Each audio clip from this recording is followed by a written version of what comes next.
On a découvert ça mi-juin en fait. Ça a été un scoop. Comment on découvre ça à ce stade, aujourd'hui seulement, comme on n'en a jamais entendu parler. C'est la force peut-être aussi de Google X. D'après les images, ils font ça bien. Il faut qu'on les contacte, c'est pas possible, on ne peut pas rester à côté de ça.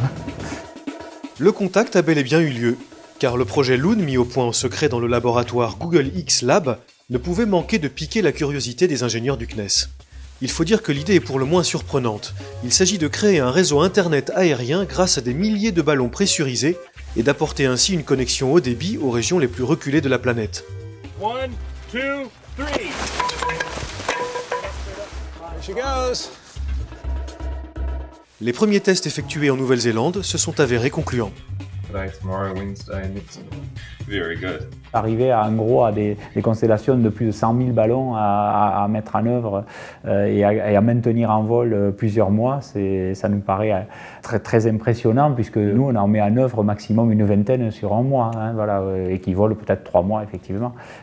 Donc l'effet d'échelle est de suite très impressionnant parce que derrière on imagine très vite, nous, CNES, les moyens de fabrication à mettre en œuvre, le coût final de l'opération, etc. Quand on lance une campagne, par exemple on a lancé une campagne équatoriale il y a 3 ans, il faut demander l'autorisation à 78 pays dans la bande de latitude où on va. Donc c'est un gros travail diplomatique.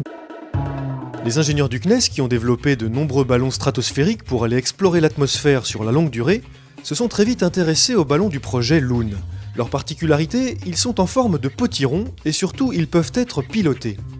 D'ordinaire, les ballons stratosphériques sont en effet portés par les vents et il est tout simplement impossible de contrôler leur trajectoire.